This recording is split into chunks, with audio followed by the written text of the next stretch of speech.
Meenu TV.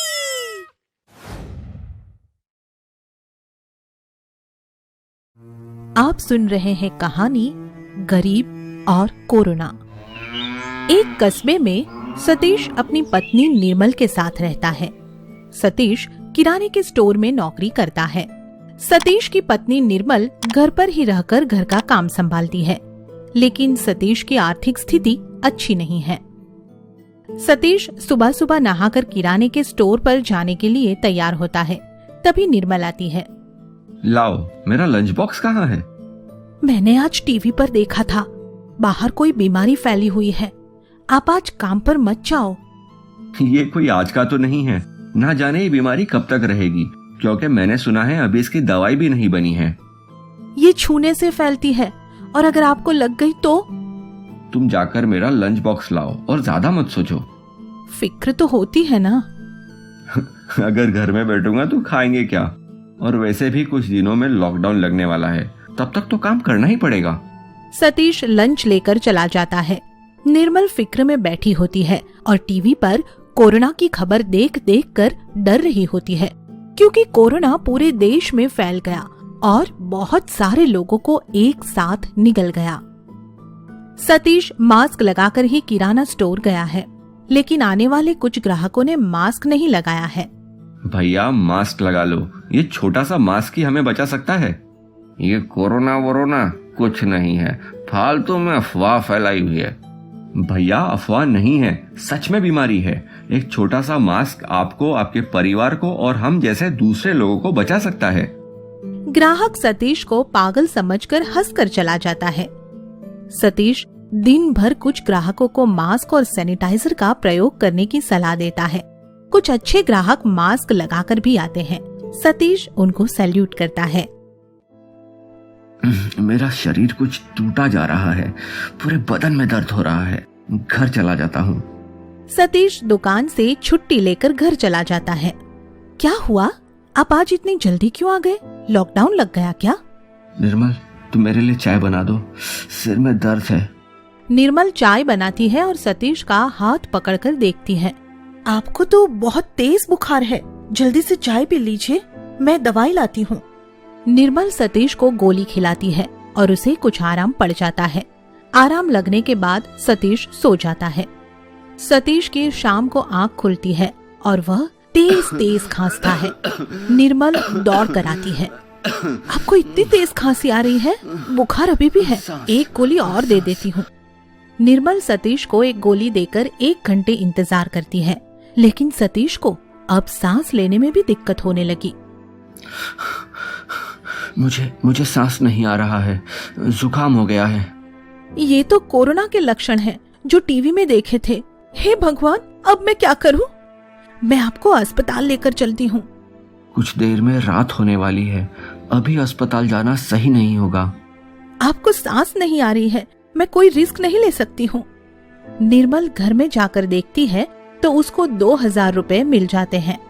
लेकिन जाएंगे कैसे? आपकी साइकिल है ना, उससे जाएंगे। निर्मल साइकिल चलाती है और पीछे अपने पति सतीश को बिठाती है। निर्मल हांफते हुए जल्दी ही हॉस्पिटल पहुंच जाती है। लेकिन ये क्या, हॉस्पिटल के बाहर तो एम्बुलेंस, रोते बिलखते लोग, मिन्नतें करते लोग हैं। निर्मल सतीश को हॉस्पिटल के अंदर ले जाने लगती है। तभी एक चौकीदार उसे रोकता है। पागल औरत, कहाँ भागी आ रही है? क्या तुझे पता नहीं कि अंदर जगह नहीं है? साहब, थोड़ी सी जगह तो होगी। तुझसे कहा ना, जगह नहीं है। साहब, मेरे पति को सांस नहीं आ रही है, कुछ कीजिए। मैं कोई डॉक्टर नहीं हूँ। हाँ, क्योंकि रुतबे से आप मुझे प्रधानमंत्री लगते हैं। चौकीदार यह सुनकर चुप हो जाता है। तभी गाड़ी से उतरकर एक सीनियर डॉक्टर हॉस्पिटल में जा रहा होता है। निर्मल उसे रोक लेती है और उसके सामने रोती है, मिन्नतें करती है। डॉक्टर साहब, मेरे पति को बचा लो। कितने पैसे हैं तेरे पास?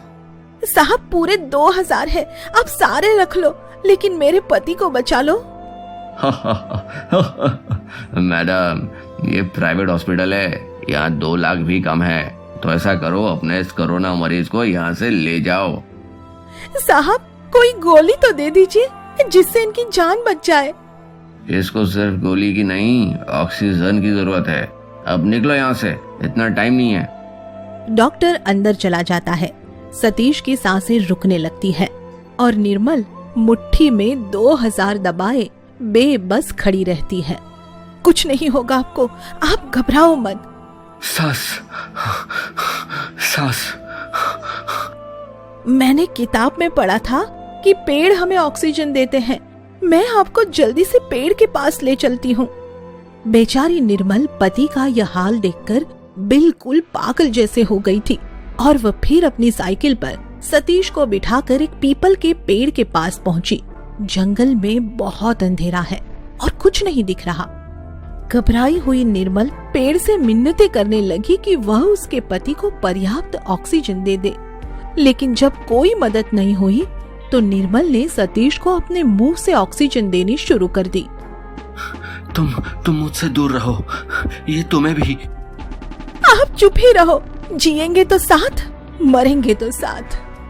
निर्मल सतीश को सांसें दे रही होती है, तभी पीपल के पेड़ से एक तेज प्रकाश निकलता है और वहां से बहुत सारी ऑक्सीजन सतीश के अंदर चली जाती है।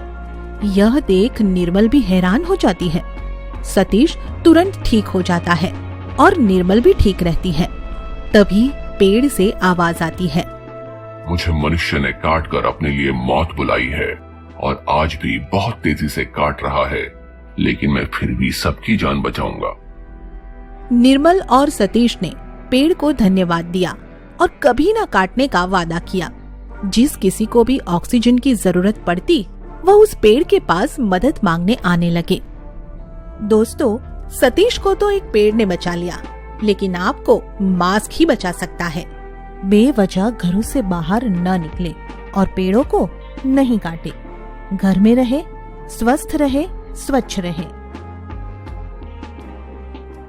आज हम बात करेंगे नाटपुर नामक गांव की। नाटपुर एक छोटा सा गांव था। वहां पर सभी लोग मिलजुल कर रहा करते थे और सभी लोग एक दूसरे की मदद भी करते थे। तभी नाटपुर में लल्लन सेठ नाम के एक व्यापारी ने आकर अपना व्यापार शुरू कर दिया और उसने गांव के लोगों को शहर की नई नई आदतों के बारे में बताया, जैसे कि शहर में लोग फिल्म देखते हैं, शराब पीते हैं, जुआ खेलते हैं और बहुत मजे करते हैं। और उसने सभी लोगों को बताया कि ये शौक पूरा करने के लिए वो उन्हें ब्याज पर पैसे भी देगा। उसके बाद धीरे धीरे गांव के सभी लोग लल्लन सेठ से पैसे लेकर शहर जाने लगे और वहां पर जाकर खूब मजे करते।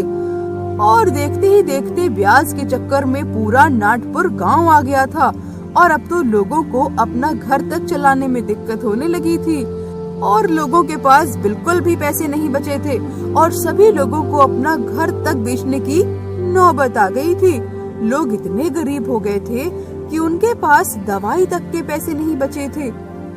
और वहीं नाटपुर गांव में पवन नाम के एक डॉक्टर भी थे जिन्होंने समाज सेवा में अपना जीवन समर्पित कर दिया था। अब नाटपुर गांव का हाल ऐसा था कि लोग डॉक्टर पवन को दिखाने आते थे पर उनके पास पैसे नहीं होते थे, लेकिन डॉक्टर साहब इतने अच्छे थे कि सबकी मदद करते थे। लेकिन भाई अब उनके पास भी इतने पैसे नहीं थे कि वो दवाई और ऑपरेशन के पैसों के लिए भी लोगों की मदद कर सकें। और एक दिन डॉक्टर साहब अपने हॉस्पिटल में बैठे ही हुए थे कि तभी उनके यहाँ पर एक मरीज आया। क्या नाम है आपका? मेरा नाम तो हीराबाई है। क्या हुआ है आपको? साहब 2 दिनों से खून की उल्टी हो रही है मुझे आपकी रिपोर्ट करवाने होंगे। रिपोर्ट करवा के पता चलता है कि उन्हें लास्ट लेवल का कैंसर है। अगर उनका ऑपरेशन नहीं किया गया तो वो मर जाएंगी। हीराबाई, आपका ऑपरेशन करना पड़ेगा। 2 लाख रुपए का खर्चा है। क्या आप इतने पैसे खर्च कर पाएंगे? नहीं डॉक्टर साहब, मेरा पति हमारी जो भी पूंजी थी वो तो लल्लन सेठ को गिरवी रख के आए हैं। हमारे पास खाने के लिए भी अब पैसे नहीं बचे हैं। ठीक है, मैं कुछ करता हूँ। तभी एक और पेशेंट आता है। बोलो बेटा, क्या नाम है आपका? क्या हुआ है आपको? डॉक्टर साहब, मेरा नाम संजू है। मुझे सीने में बहुत दर्द हो रहा है। मैं चेक करता हूँ। और चेक करते हुए डॉक्टर पवन को पता चलता है कि संजू के दिल में छेद होता है। बेटा, आपके परिवार में कौन कौन है? डॉक्टर साहब, मेरे परिवार में कोई नहीं है। मेरी माँ तो मैं पैदा हुआ तभी मर गई थी और मेरा बाप शहर जाके मजे करने के लिए लल्लन सेठ को अपना सब कुछ गिरवी रख के आया था। फिर लल्लन सेठ के आदमी हर रोज मेरे घर आके मेरे बाप को पैसे के लिए धमकाने लगे। मेरा बाप वो पैसे वापस नहीं दे सका और डर के मारे उसने खुदकुशी कर ली। बेटा, कोई बात नहीं, तुम कल हॉस्पिटल आ जाना।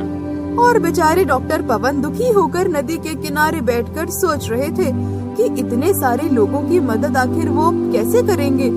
उनके पास जो भी पैसे थे वो तो खत्म हो गए थे कि तभी अचानक से उनका हाथ किसी पत्थर से टकरा गया और उन्हें कुछ करंट सा महसूस हुआ और वो समझ नहीं पाए कि ये क्या हुआ। और तभी पास में उन्होंने एक कुत्ते का बच्चा देखा जिसे बहुत चोट लगी थी। तो डॉक्टर साहब ने उस कुत्ते के बच्चे को हाथ में लिया और धीरे धीरे वो अपना हाथ उस कुत्ते की पीठ पर सहलाने लगे। और उसके बाद जो हुआ उसे देखकर तो वो दंग रह गए थे कि उनके हाथ फेरते ही कुत्ते की पीठ पर लगी चोट एकदम ठीक हो गई थी। और इसके बाद डॉक्टर पवन को ये समझने में बिल्कुल भी देर नहीं लगी कि उस पत्थर के टकराने से उनके हाथ जादुई हो गए थे। और ये देखकर डॉक्टर साहब बहुत खुश हुए थे और उन्होंने अपने इन जादुई हाथों से पूरे नाटपुर गांव की मदद करने की ठान ली थी। और उन्हें इस बात की इतनी खुशी थी कि अगले दिन डॉक्टर साहब जल्दी ही हॉस्पिटल पहुंच गए थे। और सबसे पहले संजू हॉस्पिटल में आता है। बेटा, कैसे हो? डॉक्टर साहब, सीने में बहुत दर्द हो रहा है। बेटा, कुछ भी चिंता मत करो, मैं सब कुछ ठीक कर दूंगा। डॉक्टर साहब, आपको आपकी फीस दे सके ऐसा मेरे परिवार में कोई नहीं है। तुम जरा सा भी चिंता मत करो, आज से तुम मेरे बेटे हो। डॉक्टर पवन धीरे धीरे अपना जादुई हाथ संजू के सीने में घुमाते हैं और संजू एकदम से ठीक हो जाता है। और डॉक्टर पवन रिपोर्ट करके दोबारा चेक करते हैं और उन्हें पता चलता है कि संजू के दिल का छेद एकदम ठीक हो गया है। और इससे डॉक्टर पवन बहुत बहुत खुश हो जाते हैं। और उसी के थोड़ी देर बाद हीराबाई आती हैं। डॉक्टर साहब, क्या मैं ठीक हो पाऊंगी? जी हीराबाई, आप आज ही ठीक हो जाओगे। डॉक्टर साहब, पर मेरे पास तो आपको देने के लिए कुछ भी नहीं है इस वक्त। हीराबाई, आप मुझे अपना बेटा समझ के आशीर्वाद दे दीजिए, वो काफी है। और डॉक्टर पवन हीराबाई का अपने जादुई हाथों से इलाज करते हैं और वो भी एकदम ठीक हो जाती हैं। अरे बेटा, भगवान आपका भला करे, तुम्हें भगवान दुनिया की हर खुशी दे। और इस तरह से डॉक्टर पवन धीरे धीरे करके नाटपुर गांव के सभी लोगों की बीमारी दूर कर देते हैं और बल्कि आसपास के गांव के लोग भी इलाज के लिए डॉक्टर पवन के पास आने लगते हैं। और तो और डॉक्टर पवन संजू और हीराबाई को अपने ही घर में रहने के लिए बुला लेते हैं। और एक दिन डॉक्टर पवन हॉस्पिटल में बैठे होते हैं कि तभी वहाँ पर लल्लन सेठ आता है।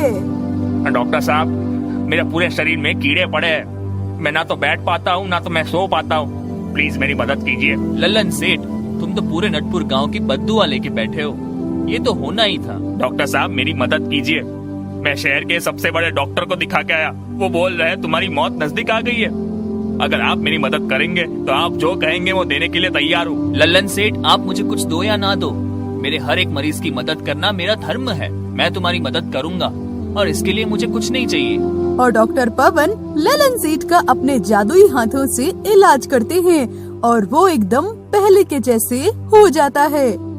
डॉक्टर साहब, आपके ऑपरेशन की कीमत क्या है? लल्लन सेठ, आपकी जान की जो भी कीमत हो वो ये ऑपरेशन की कीमत है। मुझे कुछ नहीं चाहिए, आपको जो भी मदद करनी हो वो नटपुर गांव के लोगों की करो। और ये सुनकर लल्लन सेठ समझ गया था कि उसको क्या करना है और उसके बाद उसने गांव के सभी लोगों को बुलाकर उनके पैसे वापस कर दिए और उसके बाद अपना पूरा जीवन डॉक्टर पवन के अस्पताल में लोगों की सेवा करने के लिए समर्पित करने का फैसला कर लिया था। और देखते ही देखते पूरे नाटपुर गांव की खुशियाँ वापस लौट आई थी। और अब आप हमें बताइए कि अगर ये जादुई हाथ आपके पास आ जाए तो आप क्या करेंगे? अपना जवाब हमें कमेंट बॉक्स में जरूर बताइएगा। आगे की मजेदार स्टोरी के लिए चैनल को सब्सक्राइब करें और बेल आइकन प्रेस करना ना भूलें।